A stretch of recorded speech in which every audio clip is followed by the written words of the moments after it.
আসসালামু আলাইকুম। নতুন একটি ব্লগে আপনাদের সবাইকে ওয়েলকাম করছি। আপনাদের সাথে আছি আমি আতিকা। শীতের সকালে রান্নাঘরে গিয়েই আমি এরকম এক টাল থালাবাটি পাই, কারণ শীতের দিনে রাতের বেলা পানি এত ঠান্ডা থাকে, আমরা রাতের খাবারটা একটু লেট করে খাই। রাত 10টা বা 10:30টার পরে পানি ধরা প্রায় অসম্ভব, একেবারে বরফের মতো মনে হয়। তো আমি এই ঠান্ডা লাগার ভয়ে পানি তেমন একটা ধরি না। যেদিন ধরি সেদিন কিন্তু খুব খারাপ অবস্থা হয়। এভাবে রেখে দেই, সকালবেলা একসাথে সবগুলো ধুয়ে নেই। তো এটাও এখন একটা অভ্যাস হয়ে গিয়েছে। গরমের সময় আমি কখনোই রাতের থালাবাটি সকালের জন্য রেখে দেই না যদি সুস্থ থাকি। আর এখন শীতের সময় ইচ্ছে করিয়ে রেখে দেই যেন ঠান্ডা না লেগে যায়।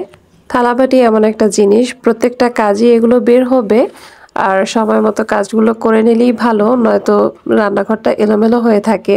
ভাজির জন্য আমি এখানে বেশ কয়েক রকমের সবজি কেটে নিয়েছি। ইদানিং মিক্সড সবজিগুলো আমাদের বাসায় খুব পছন্দ করছে সবাই।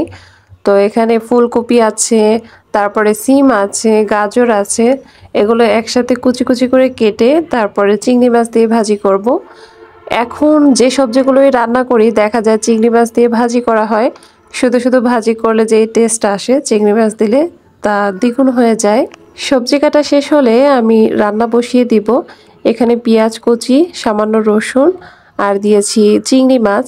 রসুনটা দিয়েছি চিংড়ি মাছ দিয়েছি বলে, আর যদি চিংড়ি মাছ ব্যবহার না করতাম তাহলে রসুন কুচিটা দিতাম না। রসুন কুচি দিলে ভাজিগুলো খেতে আমার কাছে কেমন যেন লাগে। যাই হোক, এখানে চিংড়ি মাছের মাথার অংশগুলো বেটে দিয়েছিলাম, বেটে ফ্রিজে রেখে দিয়েছিলাম। সেটা একটু একটু করে যে কোনো চিংড়ি মাছের তরকারিতে দেই, তাহলে চিংড়ি মাছের স্বাদ খুব ভালো আসে। এরপরে রান্না করেছি ভাত। গরম ভাত রান্না করতে সকালে কখনো মিস হয় না। তো মিক্সড সবজিগুলো দিয়ে দিলাম। সবজিগুলো দেখতে এত কালারফুল লাগছিল। এখানে আলু কুচি দেইনি, নতুন আলু বাসায় আনা ছিল না, তো যে সবজিগুলো ছিল সেগুলোই ভাজি করে নিচ্ছিলাম। এর সাথে আমি মাছ রান্না করব। মাছগুলো ধুয়ে পানি ঝরাতে রেখে দিয়েছি, একটু পরে মাছটা ভেজে নিব। মাছ ধোয়ার পরে বেশ কিছুক্ষণ সময় রেখে দিতে হয়, নয়তো তেলের মধ্যে দিলে পড়তে থাকে। তো সেই ঝামেলায় যাই না। রান্না শুরুর আগেই আমি মাছ বা মুরগি যেগুলো ভাজার প্রয়োজন হয় সেগুলো আগেই ধুয়ে পরিষ্কার করে রেখে তারপরে রান্না বসাই। তো মাছটা একটু কেটে কেটে দিচ্ছি। এটা হচ্ছে সরপুঁটি মাছ। সরপুঁটি মাছে প্রচুর পরিমাণে কাঁটা থাকে, তো একটু কুচি কুচি করে কেটে দিলে হয় কি কাঁটাগুলো কেটে যায় আর ভাজির পরে একটা কুচমুচে ভাব চলে আসে। তো আমরা প্রায় এটা ফ্রাই করে খেয়ে ফেলি। আজকে ভুনা করব। ভাত দিয়ে খাওয়ার ক্ষেত্রে ভুনা না করলে খেয়ে কোনো শান্তি নেই, আর খালি ভাজি করলে হয় কি শুধু শুধু খাওয়া যায়, সেটাই মজা লাগে। মাছের মধ্যে হলুদ, লবণ, মরিচ সব কিছু দিয়ে খুব ভালোভাবে মিক্স করে নিব। তো এই পাত্রে আমি সব তরকারিগুলো কেটে রেখেছিলাম, তাই এখানেই এই মিক্সিংগুলো করে নিচ্ছিলাম। বেশি পাত্র নষ্ট করলে ধোয়া মোছার কাজটাও তো বেড়ে যায়। তো ফ্রাই প্যানে মাছ ভাজি করব। তো যত ফ্রাই প্যানই থাকুক এই ফ্রাই প্যানটাই আমার ভালো লাগে। এটায় আমি বহু বছর ধরে কাজ করছি, প্রায় 7-8 বছর। তো এটা অনেক পুরনো। এটা একবার আমার হাত থেকে পড়ে গিয়েছিল, তারপরে একটা সাইড বাঁকা হয়ে গিয়েছিল। তবুও আমি এর মায়া ছাড়তে পারিনি। সংসার জীবনের প্রথম ফ্রাই প্যান বলে কথা। এটা আরএফএল-এর বেস্ট বাই থেকে কেনা হয়েছিল, আম্মুর তরফ থেকেই গিফট ছিল। যাই হোক, সংসারের প্রতিটা জিনিসই অনেক স্মৃতির। প্রতিটা মেয়েই প্রত্যেকটা জিনিস এত যত্ন করে এত ভালোবেসে আগলে রাখে। সংসারটা অনেক সাজানো গোছানো থাকে মনের ভেতর। প্রতিটা মেয়েরই স্বপ্ন থাকে একটা সাজানো গোছানো সংসার হবে। যখন সেই স্বপ্নটা ফুলফিল হয় তখন আনন্দে আত্মহারা হওয়ার অবস্থা হয়। আর যখন এর ব্যতিক্রম হয়, তো সেই মানুষগুলো জানে যে সংসার জীবন কতটা ভয়ঙ্কর, কতটা কষ্টের হয়। 11টার পরে আমরা একটু পেয়ারা কেটে খাচ্ছিলাম। বাসায় তাজা তাজা পেয়ারা আনা হলে আমরা ধূপধাপ সবগুলো খেয়ে ফেলি, মানে সকালে দুপুরে বিকেলে এরকম করে খাই। কারণ বাসায় রেখে দিলে এগুলো পেকে যায়, নরম হয়ে যায়, খেতে বেশি একটা ভালো লাগে না। তো শীতের দিন জানালা খুলে বসার কোনো জো নেই, জানালা বন্ধ করে বসেছিলাম। আর এখানে তাদের ভাই বোনের দুষ্টু মিষ্টি লড়াই চলছেই। তারা একটু পরপরই দুইজন একটু ঝামেলা করবে, আবার মিলেমিশে থাকবে, এমন করেই ওরা সবসময় চলে। আর একজন আরেকজনকে ছাড়া একদমই থাকতে পারে না। এরপরে আমরা একটু ছাদেও গিয়েছিলাম, দেখলাম বাচ্চাদের হাত পা একেবারে ঠান্ডা হয়ে গিয়েছে। তো ছাদের রোদে সবার শরীর একেবারে গরম হয়ে গিয়েছিল, তারপরেই আমরা ছাদ থেকে নেমেছিলাম। ভালোই লাগে, ছাদে প্রচুর পরিমাণে রোদ আসে। রোদ থাকলে হবে কি, শীতের দিনের রোদে প্রচুর পরিমাণে বাতাস থাকে। তো এটা হচ্ছে সন্ধ্যার পরে। আজকে কিছুই নাস্তা তৈরি করতে ইচ্ছে করেনি বাসায়। তো বাচ্চাদের ক্ষুধা লেগেছে, স্বাভাবিকভাবেই মাগরিবের পরে একটা খাবার খাওয়ার অভ্যাস সবার।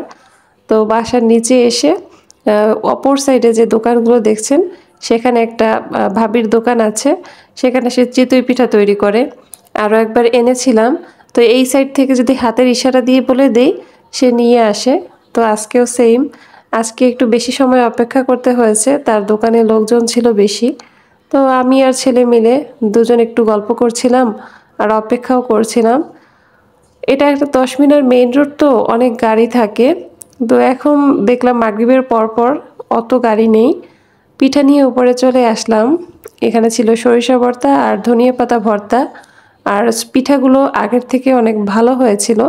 আগের বার এনেছিলাম তখন দেখেছিলাম খুব একটা ভালো পড়েনি, তাই এর মধ্যে আনিনি। আজকে দেখলাম পিঠা খেতে ভালোই লাগলো। মাঝে মাঝে আরেকজনের হাতের খাবার খেতে অনেক ভালো লাগে।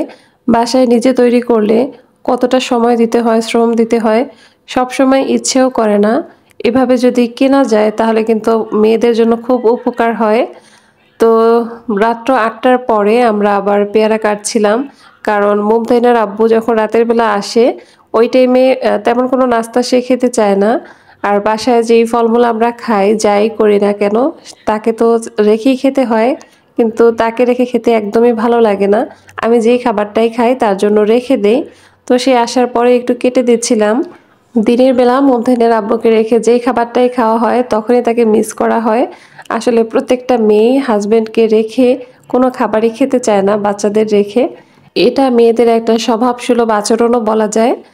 এরপরে দেখলাম বেশ কিছু থালাবাটি আবার জমা হয়ে গিয়েছিল।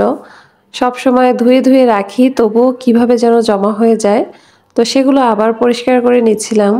এখনও রাতের খাবার খাওয়া হয়নি, এগুলো যদি রেখে দেই তাহলে বেশি করে জমা হয়ে যাবে। সেই ঝামেলায় আর যেতে চাচ্ছি না, আগেই পরিষ্কার করে রাখবো। তাহলে খাওয়া দাওয়ার পরে যে কয়টা বের হবে সেগুলো ধোয়া সহজ হয়ে যাবে। রাতের খাবারের পরে হয় কি, হাঁড়ি পাতিলগুলো জমা হয়ে যায়, সেটাই বেশি। প্লেট ধোয়া, বাটি ধোয়া তেমন একটা কষ্ট না, পাতিল মাজা ঘষা করাটাই একটু বেশি কষ্টের। তো রাতের বেলা আমি একটু ডাল ভুনা করছিলাম। এই ডাল ভুনাটা আমাদের বাসায় এত বেশি পছন্দ করে, আজকে খুবই মজা হয়েছিল। এখানে আমি পেঁয়াজ কুচি দিয়ে, রসুন কুচি দিয়েছিলাম আর গুঁড়ো মশলা দিয়েছি। তারপর ডাল দিয়ে বেশ কিছুক্ষণ সময় কষিয়ে নিয়েছিলাম অল্প পানি দিয়ে। এরপরে পরিমাণ মতো পানি দিয়ে 2টা ডিম ভেঙে দিব আর সাথে দেব ধনিয়া পাতা, কাঁচামরিচ। খুবই সহজেই ডালটা রান্না করা যায় আর খেতে ভীষণ মজা হয়। যারা এভাবে খান তারা তো জানেন, রান্নার পরে যখন বাচ্চারা, হাজবেন্ড খুব প্রশংসা করে তখন কিন্তু খুব ভালো লাগে, তখন কষ্ট সার্থক মনে হয়। ভিডিওর শেষ পর্যায়ে এসেও যদি কারো কাছে ভিডিওটি ভালো লেগে থাকে তাহলে একটি লাইক দিতে ভুল করবেন না।